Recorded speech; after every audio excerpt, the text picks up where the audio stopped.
사람들은 흔히 말하곤 한다.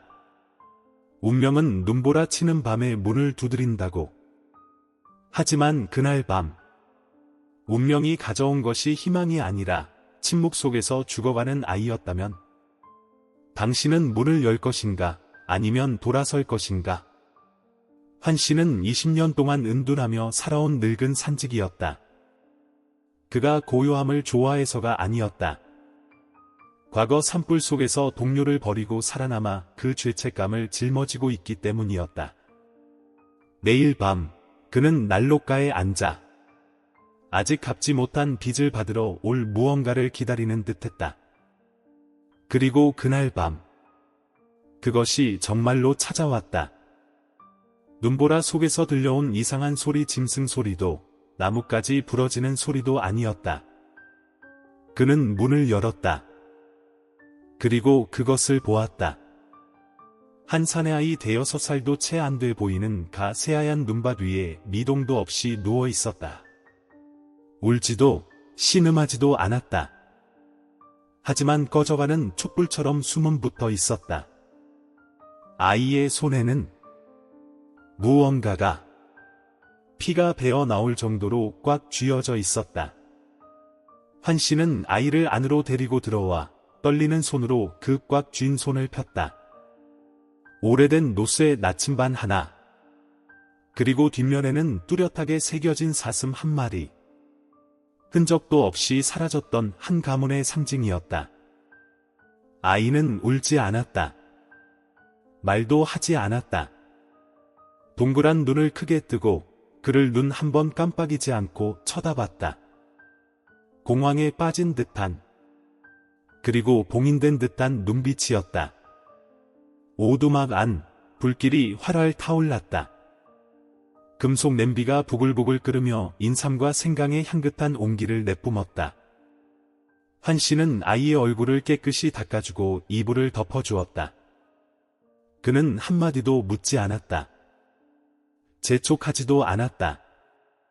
그저 이따금 나침반 쪽으로 고개를 돌릴 뿐이었다. 불빛이 금속 표면에 반사되어 사슴이 마치 움직이는 것처럼 보였다. 어디서 왔니? 그는 속으로 생각했지만 입 밖으로 내지 않았다. 그 자신조차 자신의 과거를 감히 건드리지 못했기 때문이다. 그날 밤은 끝없이 길게만 느껴졌다. 눈은 지붕을 뒤덮었고 바람은 길 잃은 영혼처럼 울부짖었다. 방구석에서 아이는 버려진 아기 고양이처럼 몸을 웅크렸다. 울지도 소리치지도 않았다. 그저 몸을 말고 멍한 눈빛으로 허공을 응시할 뿐이었다. 작은 손은 여전히 나침반을 놓지 않았다. 환 씨는 난로가에 앉아 낡은 손도끼를 부드럽게 쓰다듬었다. 그것은 보호수단이자 동시에 무거운 짐이었다. 지난 20여 년간 그는 이 오두막에 누구도 들인 적이 없었다.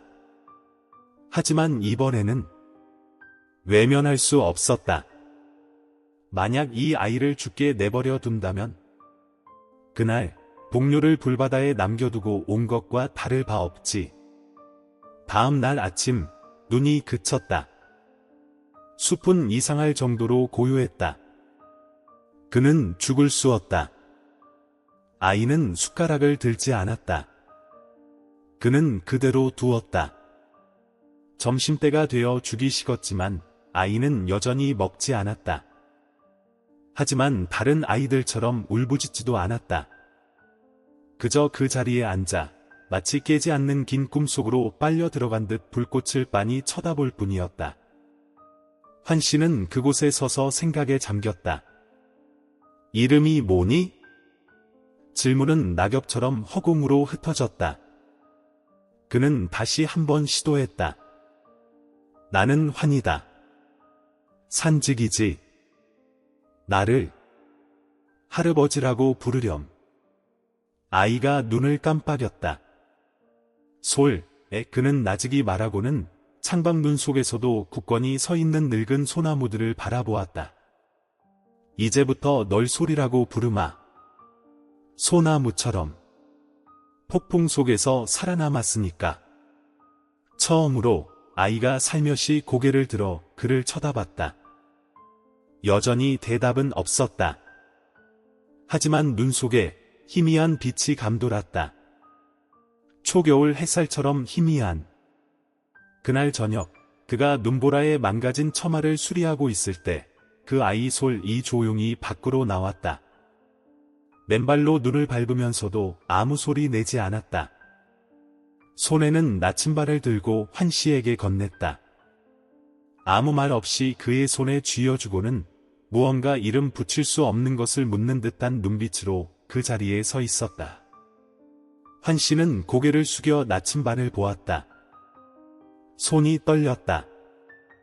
사슴 문양. 고창 동쪽 산림지대를 소유했던 한 고대 가문의 상징.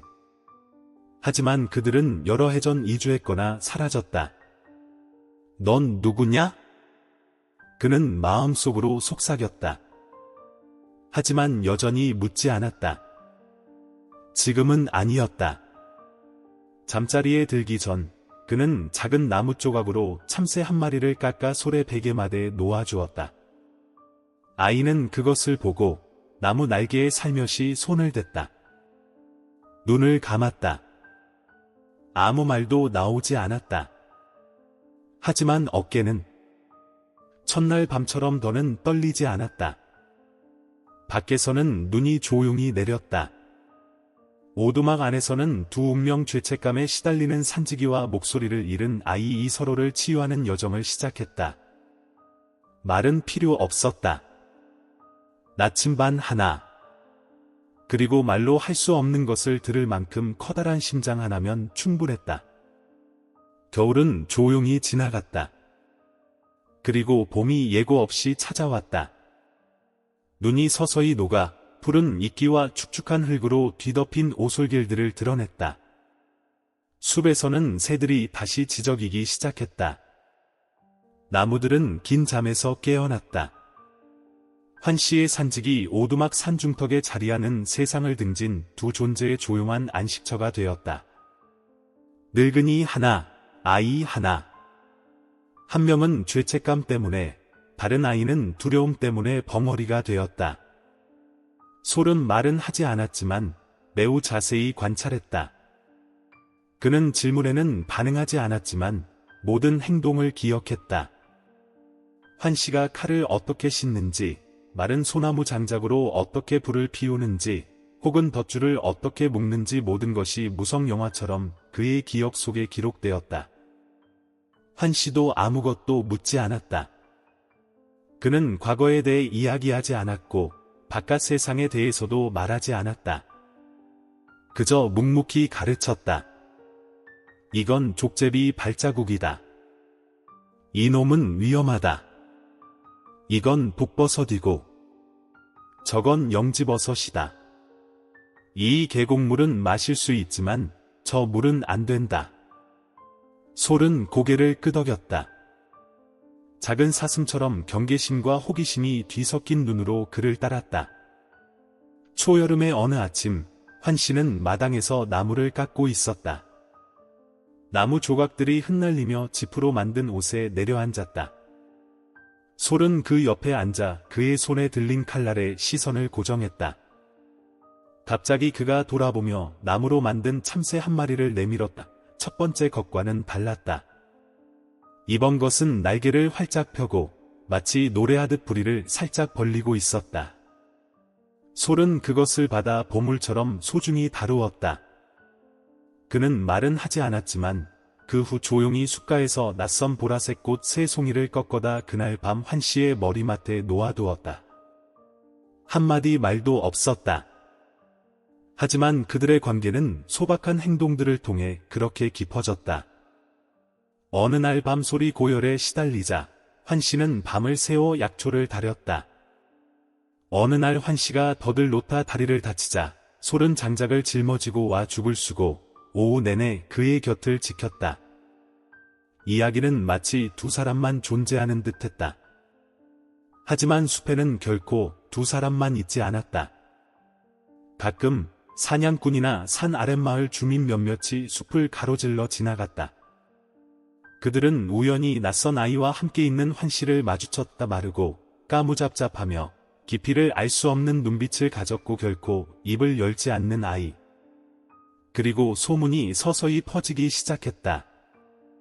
산 위에 그 산지기 말이야, 애를 납치했다던데. 따라다니는 애가 이상해 보여. 선천적으로 벙어리인가 봐. 그 늙은이 얼굴을 봐. 숲속에서 무슨 짓을 할지 누가 알겠어.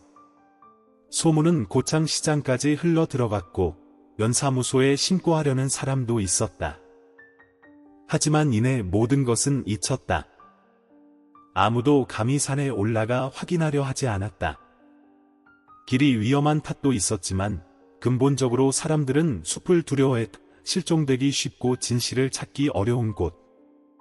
한 번은 오래된 뱀 사냥꾼인 중년 남자 정씨가 계곡 근처에서 야영하다가 우연히 부자를 만났다.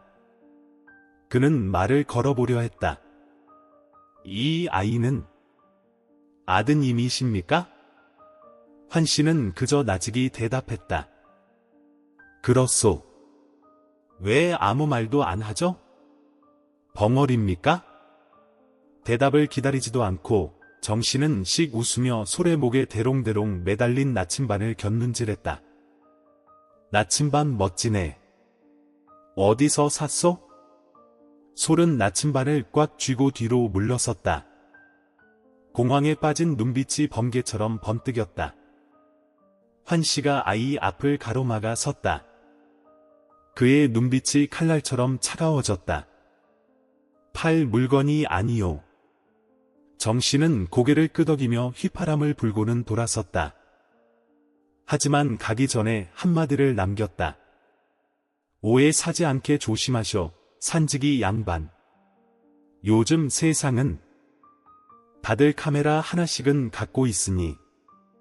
그 말은 그날 밤 내내 환씨의 마음속에 아픈 상처처럼 남았다. 그는 잠든 소를 바라보았다. 아이는 여전히 가슴팍에 나침반을 쥔 채였다. 나침반 바늘은 평소처럼 제멋대로 돌지 않고 큰 소리가 나거나 천둥이 칠 때마다 가볍게 떨렸다. 마치 그 안에 불안해하는 영혼이라도 담겨있는 듯했다. 저 나침반은 저주를 담고 있는가, 아니면 부름을 담고 있는가? 어느 날 오후 갑자기 천둥 번개가 쳤다. 천둥 소리가 요란하게 울리자 숲속 까마귀 떼가 날개를 퍼덕이며 어지럽게 날아올랐다. 솔은 숲가에서 나무를 캐다가 멈춰 섰다. 허리에 매달린 나침반이 심하게 진동했다. 그의 눈이 커졌다. 몸이 떨렸다. 그는 귀신에 쫓기는 듯 오두막을 향해 내달렸다. 환씨가 마중하러 뛰쳐나왔다. 무슨 일이냐? 솔은 말이 없었다. 그는 환씨를 꽉 껴안았다. 온몸이 땀으로 흠뻑 젖어 있었다. 잠시 후 비가 그치자 솔은 손을 놓았다. 그는 나침반을 환씨에게 건네 그의 손바닥 위에 올려놓고는 주머니에서 넉 장으로 접힌 작은 종이 쪽지를 꺼냈다. 글씨가 희미해져 있었다. 종이 위에는 파란색 잉크로 휘갈겨 쓴 글씨가 있었다. 이 아이를 발견하신 분은 임정호수 옆 사슴 모양 벽이 있는 집으로 데려다 주십시오. 환씨의 심장이 멎었다. 임정호수. 그곳은 바로 임씨 가문의 옛 땅이었다. 그리고 사슴 모양. 그는 나침반으로 시선을 돌렸다. 바늘은 여전히 가늘게 떨리고 있었다. 음각된 사슴이 햇빛 아래 반짝였다. 그날 밤 그는 잠들지 못했다. 그는 거의 10년 전 세상을 떠들썩하게 했던 한 사건을 떠올렸다. 서울에서 가장 부유한 가문 중 하나였던 임씨 가문이 고창으로 어머니와 함께 여행을 갔다가 실종된 3살배기 손자를 찾기 위해 남부 전역에 공고를 냈었다. 아이의 어머니는 그 후 우울증에 시달리다 충격으로 세상을 떠났다. 아무도 아이의 행방을 찾지 못했다. 흔적도 없었다. 단서도 없었다. 단 하나. 가문의 상징이 새겨진 3대에 걸쳐 전해 내려온 나침반을 제외하고는 이제 그것이 그의 손에 있었다. 그리고 그 아이는 바로 소리였다. 환씨는 주먹을 꽉 쥐었다. 밖에서는 바람이 울부짖었다. 숲의 비 냄새가 물씬 풍겼다. 그의 마음속에 커다란 질문이 싹트기 시작했다. 내게 이 아이를 곁에 둘 권리가 있는가? 아니면 내가 아이가 있어야 할 곳으로 돌아가는 걸 막고 있는 건가? 그 운명적인 눈보라 밤으로부터 10년이 흘렀다. 솔은 이제 15살에 키 크고 다부지며 민첩한 소년이 되어 있었다. 그는 밤 몇 초 만에 나무에 오를 수 있었고 한치의 오차도 없이 짐승의 흔적을 쫓았으며 작은 칼 한 자루와 밧줄만으로 막사를 지을 수 있었다. 그는 여전히 말이 없었지만 환씨의 눈에는 솔이 그 누구보다도 확고한 눈빛과 행동, 그리고 두 손으로 말하고 있었다. 가끔 숲에 들르는 사람들은 이 밀림의 소년에게 익숙해지기 시작했다. 그들은 그를 꼬마 산적 혹은 환신의 아기 다람쥐라고 불렀다. 대부분은 장난이었지만 때로는 호기심과 의심이 섞여 있었다. 그럼에도 환씨는 신경 쓰지 않았다. 그와 솔은 여전히 세상과 분리된 채 거대한 숲이라는 대양을 떠다니는 두 잎사귀처럼 시대의 풍파를 무시하며 살았다. 어느 가을 오후, 숲이 노랗게 물들고 새들이 남쪽으로 날아가기 시작할 무렵, 한 무리의 대학생들이 나타났다. 그들은 서울에서 온 생물학 연구팀으로 고창 보호구역의 생태계를 조사하는 과제를 수행 중이었다. 팀에는 7명, 남학생 3세, 여학생 4이 있었고 환씨의 오랜 전우였던 백 교수가 인솔했다. 여러 차례 허가를 신청한 끝에 백 교수는 학생들을 데리고 핵심 구역 사람의 발길이 거의 닿지 않고 환씨가 유일하게 길을 안내할 수 있는 곳을 조사할 수 있게 되었다. 일행이 도착했을 때 솔은 장작을 패고 있었다. 그의 눈빛은 주황색 구명조끼를 입고 안경을 쓰며 카메라를 맨 사람들을 처음 본 야생 노루 같았다. 하지만 불과 몇 분 만에 솔은 그들이 위협적이지 않다는 것을 파악했다.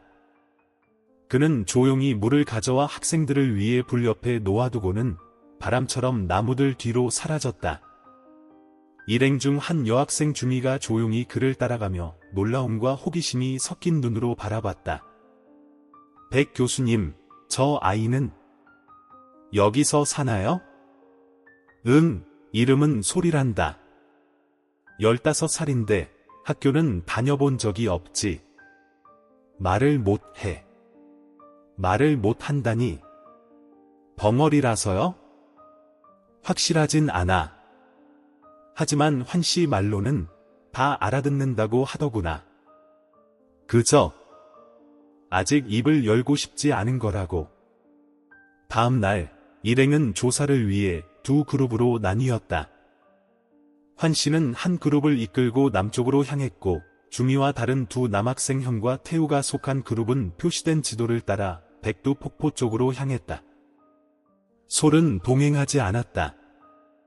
하지만 환씨는 그에게 오두막에 남아 저녁 식사를 준비하라고 일러두었다. 그러나 해질 무렵 하늘에 구름이 끼기 시작하자 솔은 갑자기 불안감을 느꼈다. 부적처럼 늘 허리에 차고 다니던 나침반이 심하게 진동했다. 그는 벌떡 일어섰다. 머릿속에서 희미한 울음소리가 울렸다. 실제 소리가 아니라 본능 깊은 곳에서부터 오는 부름 같았다. 망설임 없이 솔은 덩굴 밧줄과 작은 칼을 챙겨 숲속으로 내달렸다.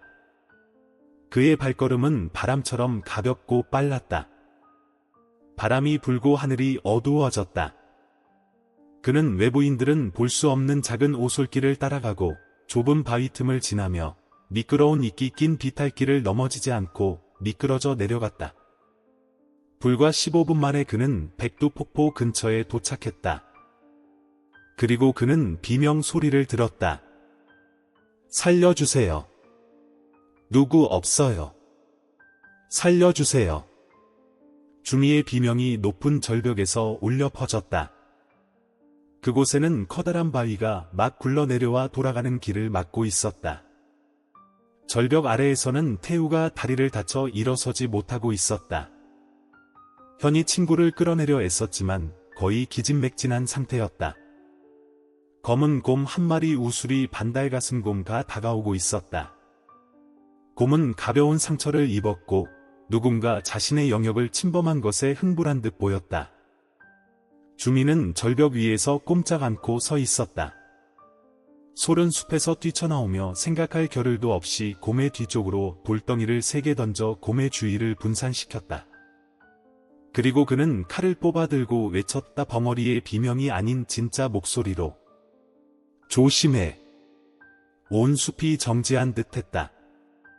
곰은 으르렁거렸지만 갑작스러운 소음과 방해의 뒤로 물러서더니 숲속으로 달아났다. 현은 멍하니 입을 더듬거렸다. 쟤 방금 말했어. 태우는 넋이 나간 채 방금 무슨 일이 일어났는지 아직 이해하지 못했다. 주미가 달려와 소리쳤다. 너 말할 수 있었어? 솔은 숨을 헐떡이며 얼굴이 새빨개졌다. 하지만 그의 눈빛은 더 이상 공황에 빠져 있지 않았다. 그 눈빛은 평온했다. 그 후의 이야기는 그날 저녁 모든 학생이 오두막에 모였을 때 다시 회자되었다. 모두가 목이 맨 목소리로 이야기했다. 그 소년이 친구를 구했고 결정적인 순간에 소리쳤으며 10여 년간의 침묵 끝에 처음으로 말을 했다고. 주민은 땀을 닦고 있는 솔의 사진을 찍었다. 그의 손에는 여전히 낡은 나침반이 들려 있었다. 사진 속에서 저녁 햇살이 비쳐 나침반 위의 사슴 문양이 뚜렷하게 빛났다. 3주 후 학생들이 서울로 돌아갔을 때 그 사진은 주미의 개인 블로그에 올라갔다. 그녀는 이렇게 썼다. 소를 만나다 산지기 양아버지와 함께 숲속에 사는 소년. 생사의 순간에 그는 외쳤다. 조심해. 그리고 그 덕분에 우리의 목숨을 구했다. 게시물은 빠르게 퍼져나갔다. 단 3일 만에 3만 건 이상 공유되었다. 한 지역 방송국이 취재를 위해 고창까지 찾아왔다. 하지만 환 씨는 만남을 거절했다. 솔은 침묵했다. 두 사람은 아무 일도 없었다는 듯 다시 숲으로 돌아갔다. 그러나 다른 곳에서 서울 강남의 한 고택에서 머리가 희끗하고 짙은 색 양복을 입은 한 남자가 블로그에서 출력한 사진을 말없이 뚫어지게 보고 있었다. 그는 사진 속 나침반 위에 손가락을 올렸다. 사슴 문양이 선명했다. 옆에서 한 중년 여인이 눈물을 터뜨렸다. 임 회장님. 그건 영진 도련님의 나침반입니다. 민희 사모님의 아드님이요. 그 남자 임병호 회장 는 사진을 꽉 쥐었다. 오래전 실종되었던 아이가 아직 살아 있었다. 그리고 그는 여전히 가문의 유산인 나침반을 간직하고 있었다. 겨울이 다시 돌아왔다. 고창은 새하얀 눈에 잠겼다. 늙은 소나무 숲은 바늘처럼 차가운 바람 속에 몸을 묻었고 환 씨의 작은 오두막은 이제 망망한 흰바다 한가운데 외로이 서 있는 시간 속에 고립된 외딴 섬 같았다. 솔은 문 앞에 앉아 손에 든 나침반을 흔들었다. 바늘은 더 이상 천둥 번개가 칠 때마다 떨리지 않았지만 그는 무언가 변하고 있음을 느꼈다. 조심해 라고 외쳤던 그날 밤 이후로 그는 더 이상 완전한 침묵으로 돌아갈 수 없게 되었다. 영원히 잠겨버린 줄 알았던 목소리는 이제 살짝 열려 닫히지 않는 문 같았다. 환 씨는 평소보다 더 침묵했다. 게시물이 퍼진 날부터 내 무리의 낯선 사람들이 산을 찾아왔다. 기자인 척, 연구팀인 척, 심지어는 아이의 신원을 확인해야 한다 며 서류를 들고 온 면사무소 직원을 자칭하는 사람까지 있었다. 하지만 환 씨는 모두를 돌려보냈다. 그는 알았다. 그들은 아직 소를 진심으로 위하는 게 아니었다. 그들은 그저 이야기를 원할 뿐이었다. 어느 눈 내리는 아침, 솔은 평소보다 일찍 일어났다. 그는 외투를 더 껴입고 목에 나침반을 건 뒤 집을 나섰다. 그는 환 씨에게 말하지 않았다. 하지만 환 씨는 그가 어디로 가는지 알았다. 그는 답을 찾고 있었다. 솔은 낡은 오솔길을 따라 긴 언덕을 넘어 휴대폰 신호가 잡히는 저지대로 내려갔다. 그곳에는 가끔 환 씨가 편지와 생필품을 받는 낡은 보급소가 있었다. 그는 그곳에 예전 기술자가 남겨두고 간 낡은 컴퓨터가 있다는 것을 알았다. 그는 컴퓨터를 켰다. 기다렸다. 인터넷에 접속했다. 떨리는 두 손가락으로 한 글자 한 글자 입력했다. 사슴 문양 임시 가문 고창 나침반. 몇 개의 결과가 나타났다. 오래된 신문 기사들. 몇몇 보도 영상. 그리고 별장 앞 화원에서 젊은 어머니와 함께 있는 3살배기 아이의 낡은 사진 한 장. 사진 아래에는 임민희 씨와 아들 영진 고창에서 실종되기 이틀 전. 솔은 뚫어지게 쳐다봤다. 사진 속눈은 거울에 비친 자신의 눈과 똑같았다. 그는 갑자기 목이 메이는 것을 느꼈다. 손이 떨렸다. 그리고 목소리가 터져나왔다. 작고 쉬었으며 놀라움으로 가득 찬 엄마.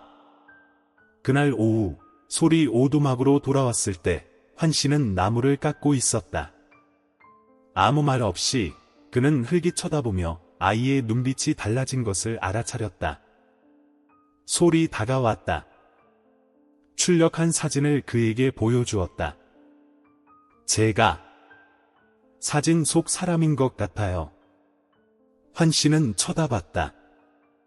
그리고 숨결처럼 가볍게 고개를 끄덕였다. 알고 있었다. 오래전부터. 내가 임정호수 이름이 적힌 쪽지를 보여준 날부터. 솔은 고개를 숙였다. 왜 말씀하지 않으셨어요? 그는 칼을 내려놓고 한숨을 쉬었다. 내가 결정하기를 바랐기 때문이다. 어떤 것들은 내가 더 일찍 알게 했다면 내가 감당하지 못했을 수도 있어. 솔은 오랫동안 그를 바라보았다. 그리고 그 어느 때보다 또렷하게 말했다. 그분들을 만나고 싶어요. 이틀 후 검은색 세단 한 대가 보호구역 입구 앞에 멈췄다. 희끗희끗한 수염에 고급스러운 모직 코트를 입은 남자가 내렸다. 옆에는 기품 있는 모습이지만 지친 눈빛의 나이든 여인이 있었다. 그들은 임병우 회장과 영진의 외할머니였다. 그들을 맞이한 것은 숙가장 자리에 조용히 서 있는 환 씨였다. 아이가 살아있었군요? 할머니의 목소리가 떨렸다. 환 씨는 고개를 끄덕였다. 살아있을 뿐만 아니라 숲에 뿌리 내린 나무처럼 살고 있습니다. 솔이 나타나 소나무 그늘에서 걸어 나왔다. 그는 똑바로 섰고 눈을 피하지 않았다. 손에는 나침반을 들고 있었다. 외할머니가 울음을 터뜨렸다. 영진아, 할미 기억나니? 나는 내 엄마 민희의 엄마란다. 솔은 바로 대답하지 않았다. 그는 다가가 나침반을 열어 할머니의 손에 쥐어주었다. 바늘은 북쪽을 가리키며 고요했다. 기억나지 않아요. 하지만 제가 할머니의 핏줄이라는 건 믿어요. 할머니는 그의 손을 꼭 잡았다. 임 회장은 그저 그곳에 서서 눈시울을 붉혔다. 그의 한 손이 아이의 어깨에 가볍게 얹혔다. 마치 기억을 어루만지듯. 그 재회는 요란하지 않았다. 언론도 없었다. 오직 숯바람이 불고 어머니가 어떤 분이셨는지 알고 싶어요. 라는 속삭임만 있었다. 운명적인 만남 후 환씨는 오두막 문 앞에 멍하니 앉아 산중턱에서 임씨 가족과 함께 서 있는 소를 바라보았다. 한편으로는 마음이 가벼워졌지만 다른 한편으로는 누군가 영혼의 한 조각을 찢어낸 듯 아팠다. 솔은 바로 돌아오지 않았다. 그는 DNA 검사를 위해 그들을 따라 산을 내려갔다. 임 회장은 그를 서울로 데려가 공부시키고 가문의 진정한 일원으로 살게 해주겠다는 제안을 했다. 너는 모든 것을 갖게 될 거다. 가족, 미래, 명예. 그가 말했다. 하지만 솔은 바로 대답하지 않았다. 그는 그저 마지막으로 한 번만 숲으로 돌아가게 해달라고 부탁했다. 제가 속할 곳을 선택하기 전에 작별 인사를 해야 해요. 사흘 후 다시 눈이 내렸다. 환씨가 처마를 다시 손보고 있을 때 익숙한 발소리가 들렸다. 솔이 돌아왔다. 손에는 외할머니가 보내준 떡 한 봉지를 들고 있었다. 하지만 그의 주의를 끈 것은 떡 봉지가 아니었다. 아이의 눈빛이었다. 그 어떤 폭풍보다도 더 큰 혼란이 담겨 있었다. 그들은 침묵 속에서 저녁을 먹었다. 처마 밖에서는 바람이 울부짖었다. 등유 램프 불빛이 꺼질 듯 깜빡였다. 타닥타닥 장작 타는 소리만 남았을 때 솔이 나침반을 탁자 위에 내려놓고 환씨를 바라보았다. 할아버지가 저를 처음 솔이라고 부르셨던 때가 기억나요. 소나무는 폭풍을 견뎌낸다고 하셨죠. 그는 고개를 끄덕였다. 나는 믿었으니까. 내가 가장 거센 바람에도 굳건히 설 수 있는 아이라고. 솔이 슬픈 미소를 지었다. 하지만 소나무는 서울에서 자랄 수 없어요. 공간이 멈췄다. 환씨는 그의 눈을 똑바로 쳐다봤다. 나 때문에 선택할 필요 없다. 내가 그들에게 속한다면 돌아가야지. 솔은 고개를 저었다. 저는 엄마가 기억나지 않아요. 하지만 할아버지가 나무 깎는 냄새, 도끼가 나무를 가르는 소리는 기억해요. 뜨거운 죽 한 그릇, 숲의 소리도 기억해요. 저는 제가 길 잃은 무언가라고 생각했어요. 하지만 이제 알아요. 저는 이미 발견되었다는 걸. 그날 밤 환씨는 홀로 난로가에 앉아 있었다. 솔은 잠자리에 들었지만 그의 방불은 여전히 켜져 있었다. 그는 알았다. 아이가 잠 못 이루고 있다는 것을. 그리고 그 자신도 마찬가지였다. 낡은 나무 괴짝에서 그는 불에 그을린 사진 한 장을 꺼냈다. 오래전 그 화재에서 유일하게 남은 것. 사진 속에는 그와 2명의 동료가 있었다. 불바다 속에서 죽은 이들. 그는 사진을 꽉 쥐었다가 다시 괴짝에 넣었다. 자네들을 구하지는 못했지만 아이 하나는 구했네. 아마도 어느 정도는 조금이나마 빚을 갚은 것이겠지. 새벽녘 솔은 섬돌에 앉아 있었다. 머리 위로 눈이 하얗게 쌓였다. 그는 화분에 심긴 작은 소나무 한 그루를 들고 있었다. 환씨가 10살 생일 때 선물해준 것. 그는 매일 아침 첫 햇살이 비추는 숲가장 자리에 나무를 놓았다. 그 위에 작은 나무판을 걸었다. 글씨가 새겨져 있었다. 솔이 시작된 곳. 다음 날 임 회장과 외할머니가 다시 찾아왔다. 그들은 솔을 데리러 온 것이었다. 하지만 대신 아직은 서툰 필체로 쓴 손편지 한 통을 받았다. 그 오랜 세월 동안 포기하지 않고 저를 찾아주셔서 감사합니다. 하지만 저는 10년 전에 제 가족을 찾았습니다. 저는 임시 성을 쓰지 않겠습니다. 하지만 사슴 문양은 제 피 속의 일부로 간직하겠습니다. 원하신다면 찾아뵙겠습니다.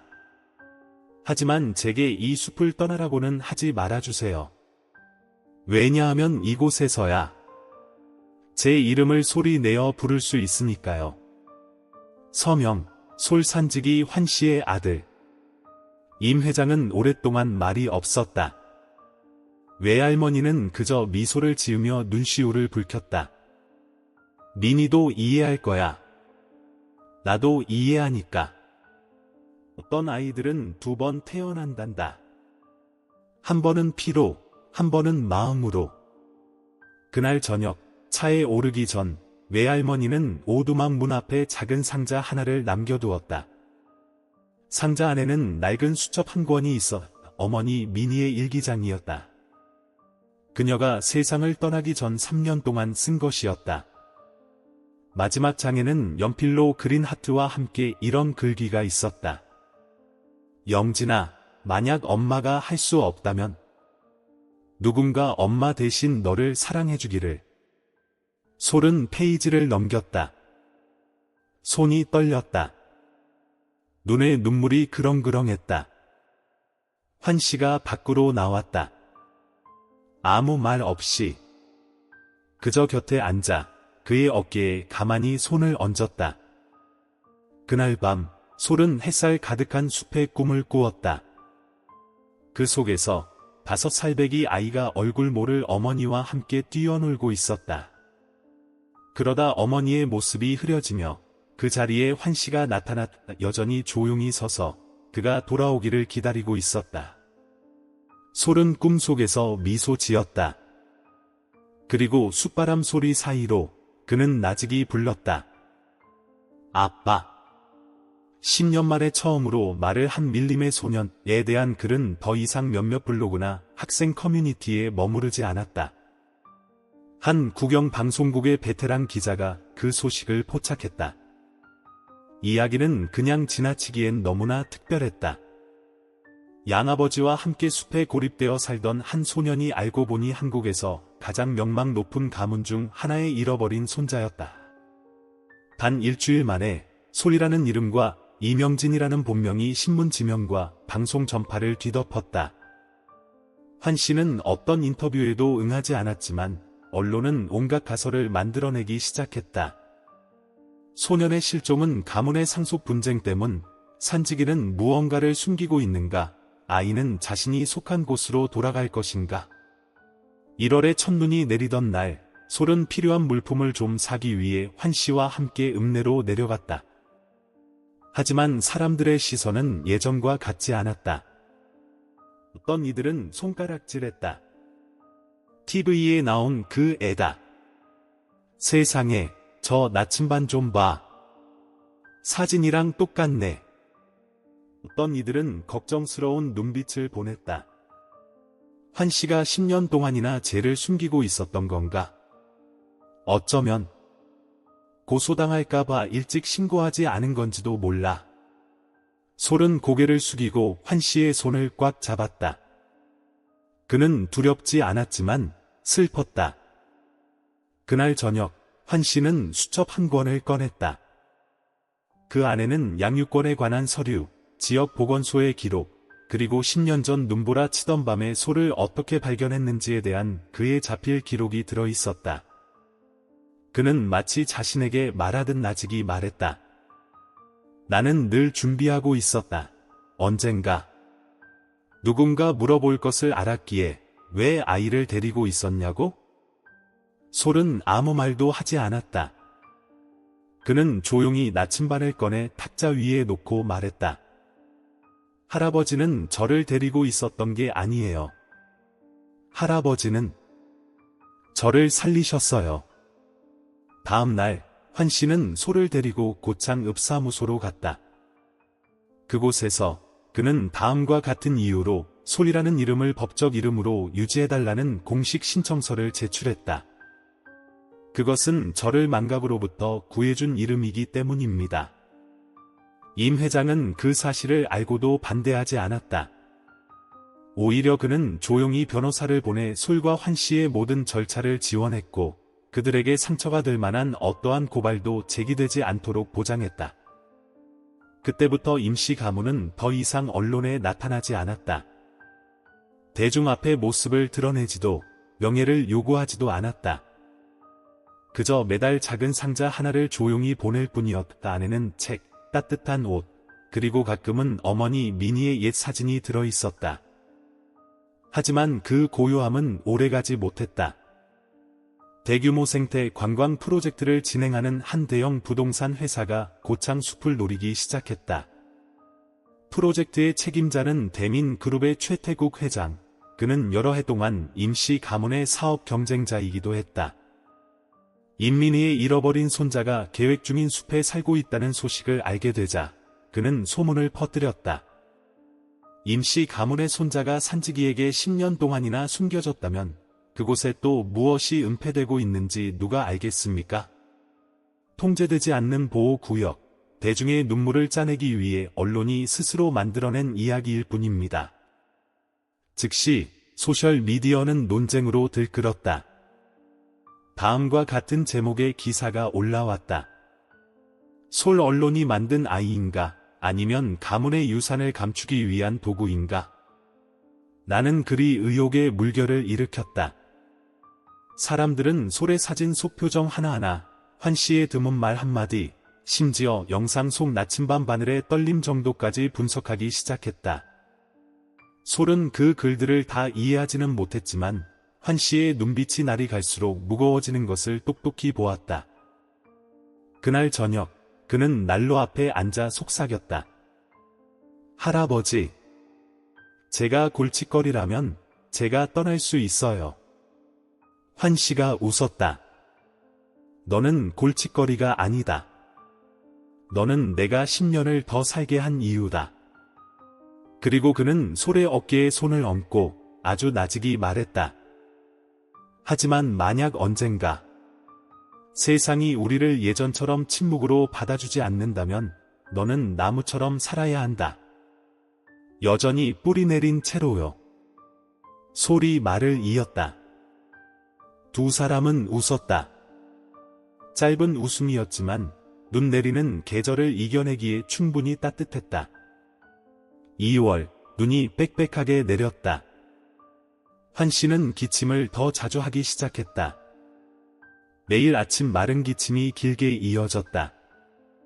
솔이 캐묻자 그는 그저 웃었다. 늙어서 그래.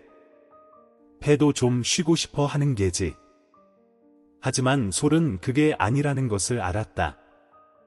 수십 년 산지기 생활 동안 그는 한 번도 이 정도로 기침한 적이 없었다.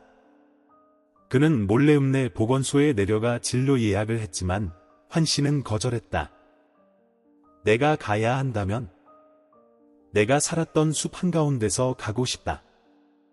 병원도 흰 침대도 수액줄도 없이. 눈이 펑펑 내리던 밤, 솔은 환 씨의 침대 옆에 앉았다. 그는 최근 한 기사에 대해 이야기해 주었다. 한 무리의 대학생들이 보호구역에 책을 기증하기 위해 모금을 하고 있다는 내용이었다. 한 어린 소녀는 솔처럼 바람 소리 듣는 법을 배우러 산에 가고 싶다는 편지를 보내왔다고도 했다. 환 씨는 눈을 감고 미소 지었다. 나는 누구를 키울 자격이 없다고 생각했었다. 하지만 아마도 숲이 나를 용서해준 모양이다. 너를 보내줌으로써. 솔은 그의 손을 잡았다. 저는 여기 있을 거예요. 할아버지가 제가 떠나길 원하실 때까지요. 다음 날 아침, 솔은 익숙한 기침 소리가 더 이상 들리지 않아 잠에서 깼다. 그는 환 씨의 방으로 달려갔다. 피 한 방울 섞이지 않은 아버지는 바람에 쓰러진 나무처럼 고요히 누워 있었다. 눈물은 없었다. 울음소리도 없었다. 오직 창문 틈으로 길게 울부짖는 바람 소리만이 마치 숲이 마지막 산지기를 배웅하는 소리 같았다. 장례식은 산 정상에서 간소하게 치러졌다. 솔이 직접 만든 소나무관, 그는 할아버지의 낡은 외투를 입고 가슴에 나침반을 걸었으며 할아버지가 처음 깎아주었던 나무 참새를 관 뚜껑에 달았다. 산 아래에서는 많은 사람들이 화환을 보내왔다. 학생들, 주민들, 심지어 기자들까지. 하지만 그날 장지까지 올라온 사람은 단 한 명뿐이었다. 검은색 오버코트를 입고 얼굴의 반쯤을 가리는 책 넓은 모자를 쓴 남자. 솔은 멀리서 그를 보았다. 아는 사람이 아니었다. 마을 사람도 아니었다. 아무 말도 하지 않았다. 그저 조용히 서 있었다.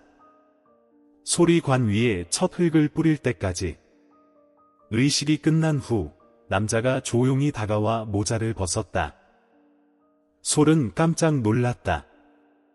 그는 그 눈빛을 알아보았다. 오래전 미니 씨와 그 뒤에 서 있던 한 남자가 함께 찍힌 낡은 사진 속에서 언뜻 보았던 그의 친아버지였다. 그는 고개를 숙이며 나직이 말했다. 나는 아버지라 불릴 자격이 없다. 하지만 오늘 나는 친아버지로서 온 것이 아니다. 그저 뒤따라온 사람으로서 먼저 가신 분께 인사를 드리러 온 것이다. 솔은 가만히 서 있었다. 심장이 쥐어짜이는 듯했다. 지난 몇 년간 아무도 이 친아버지에 대해 언급하지 않았다. 그저 어머니가 돌아가신 후 떠났고 그 후로 그의 인생에서 사라졌다는 것만 알았다. 나는 비겁하게 살았다. 그리고 안다. 너를 지킨 사람은 내가 아니라 그분이라는 것을. 남자의 목소리가 갈라졌다. 솔은 대답하지 않았다. 그는 조용히 주머니에서 무언가를 꺼냈다. 환씨가 간직했던 낡은 종이 쪽지, 어머니의 휘갈긴 글씨가 적혀 있었다. 누군가 제 아들을 발견한다면 저 대신 사랑해주세요. 그는 원망의 말 한마디 없이 그 종이를 남자에게 건넸다. 오직 숲처럼 깊고 고요한 눈빛만이 있었다. 남자는 떨리는 손으로 그것을 받았다. 고맙다. 나보다 더 잘 살아주어서. 그분을 아빠라고 불러주어서. 그리고 그는 떠났다. 연락처를 묻지도 다시 오겠다는 약속도 하지 않았다. 그저 한마디를 남겼을 뿐이다. 만약 언젠가 내가 필요하다면 정선 숲 북쪽 계곡을 찾아오너라. 그곳이 내가 내 엄마를 마지막으로 만났던 곳이다. 그날 저녁, 솔은 집 현관에 앉아 있었다. 눈은 여전히 내렸다. 그는 나침반을 열었다. 북쪽을 가리키는 바늘은 전처럼 떨리지 않고 고요했다. 하지만 이번에는 그에게 더 이상 나침반이 필요하지 않았다. 그는 방향을 똑똑히 알았다. 이제 그의 안에는 세상을 떠난 어머니, 자신을 버린 친아버지만 있는 것이 아니라 숲속에서, 폭풍 속에서, 인생 속에서 굳건히 서는 법을 가르쳐준 피 한 방울 섞이지 않은 아버지가 있었기 때문이다. 그리고 그 눈 내리는 밤, 솔은 별이 가득한 하늘을 올려다보며 마지막 한마디를 속삭였다. 아버지의 아들이 이 숲을 계속 지키겠습니다. 환씨의 장례식으로부터 3년 후, 고창 숲은 여전히 그 자리에 있었지만 변해 있었다. 생태 관광 프로젝트가 땅을 차지했기 때문이 아니라 오히려 솔 자신이 그것을 지키기 위해 모든 방법을 동원했기 때문이다. 말 못하던 밀림의 소년에서 이제 솔은 18살의 키 크고 어른스러운 청년이 되었다. 깊은 눈빛과 숲을 지나는 바람처럼 여전히 조금은 쉰 목소리를 가진. 그는 과학자가 되지도 정치를 하지도 않았다. 그는 산지기가 되었다. 환씨의 뒤를 이어서. 하지만 단순히 오두막의 불을 지키는 사람이 아니라 지나간 시간 전체의 기억을 지키는 사람이었다. 임시 가문에서 조용히 보내온 돈과 네티즌들의 모금으로 모인 기금으로 솔은 특별한 장소를 만들었다. 솔의 숲속집, 고창 숲 한가운데 있는 작은 센터로 고아나, 방황하는 아이들, 혹은 사회로부터 버림받은 아이들을 위한 곳이었다. 요란한 간판도 언론도 없었다. 오직 입구에 손으로 깎아 만든 나무 간판 하나가 걸려 있었다. 이곳에서는 말할 필요 없어요. 그저 숨 쉬면 돼요. 찾아오는 아이들 모두에게 솔은 선물을 주었다. 소나무로 만든 호루라기, 혹은 손으로 그린 작은 지도. 그에게 그것들은 단순한 선물이 아니었다. 마치 오래전의 나침반처럼 길을 가리키는 상징이었다. 4월의 어느 날, 한 젊은 기자가 옛 밀림의 소년에 대한 특집 기사를 다시 만들 생각으로 고창을 찾았다. 하지만 소를 만났을 때 그는 이런 대답만 들었을 뿐이다. 만약 이야기를 다시 하고 싶으시다면 저부터 시작하지 마세요. 눈보라 치던 밤에 벙어리 아이 하나를 거두어들인 늙은 산지기에 대해 이야기해 주세요. 기자는 당황했다. 하지만 당신은 유명인이잖아요. 임씨 가문은 당신이 훨씬 더 멀리 나아가도록 도울 수 있을 텐데요. 소리 웃었다. 저는 멀리 갈 필요 없어요. 그저 굳건히 서 있으면 돼요. 그리고 그는 기자를 환시의 낡은 나무방으로 데려갔다. 이제는 작은 박물관처럼 그대로 보존된 곳. 탁자 위에는 나침반 옆에 여전히 첫 번째 나무 참새가 놓여 있었다.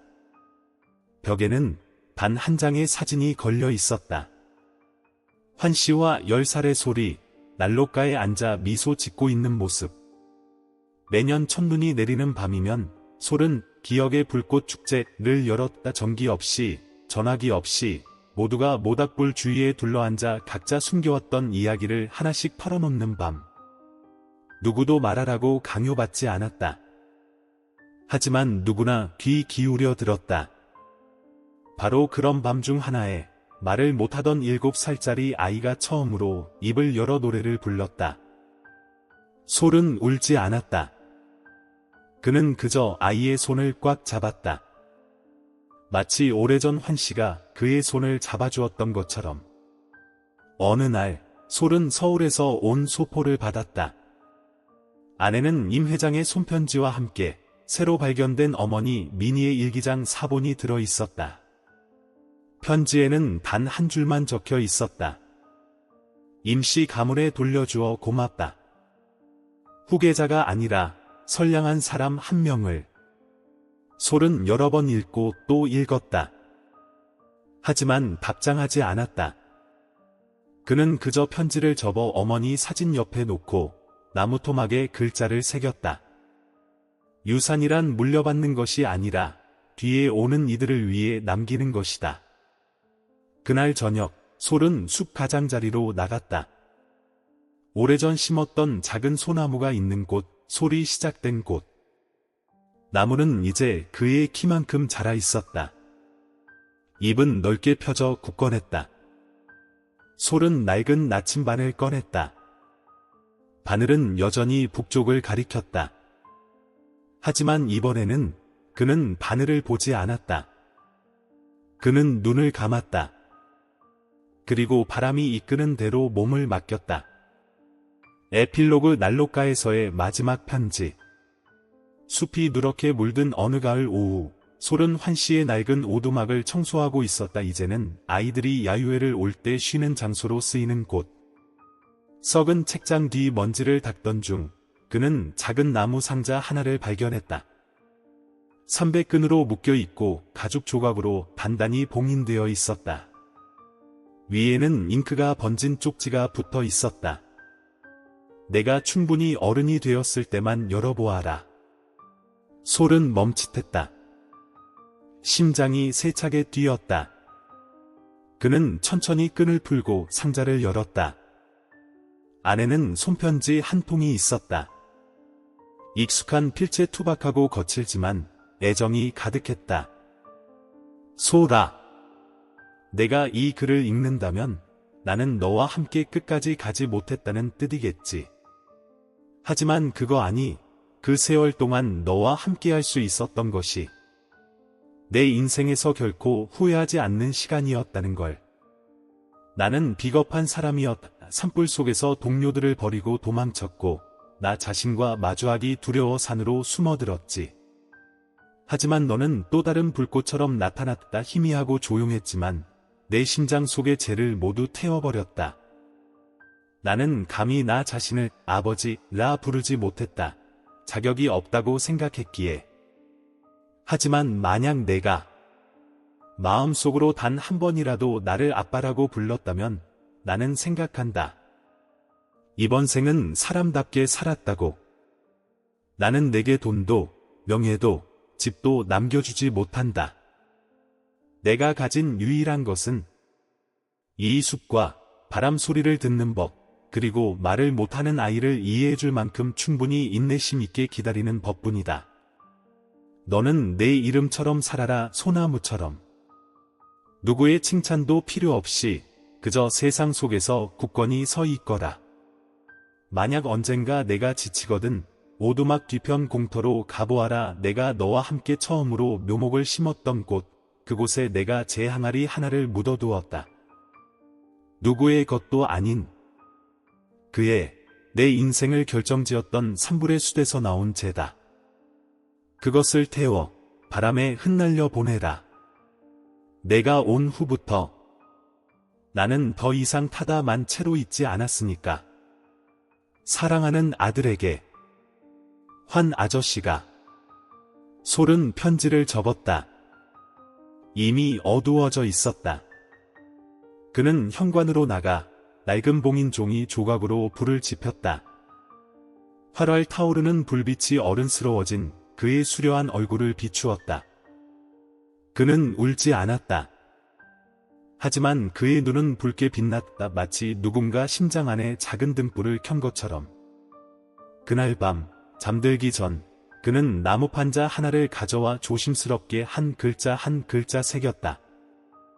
그의 말 못하던 아이는 듣는 법을 배웠고 외로운 산지기는 마침내 아버지라 불렸다.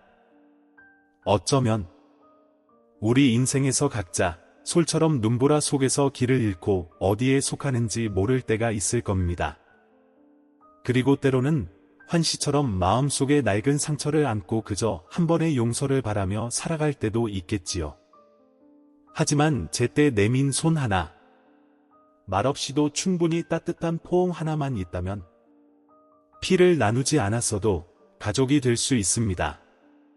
만약 이 이야기가 당신의 눈물을 자아냈거나 혹은 단순히 이 세상에 아직 좋은 사람이 남아있다고 믿게 만들었다면 좋아요를 남겨주시고 채널을 구독해주세요. 제가 계속해서 선한 이야기들을 들려드릴 힘이 될 겁니다. 왜냐하면 저는 믿으니까요. 우리 각자의 마음 속에는 귀 기울여 주기만 하면 다시 살아날 수 있는 숲이 하나씩 있다는 것을.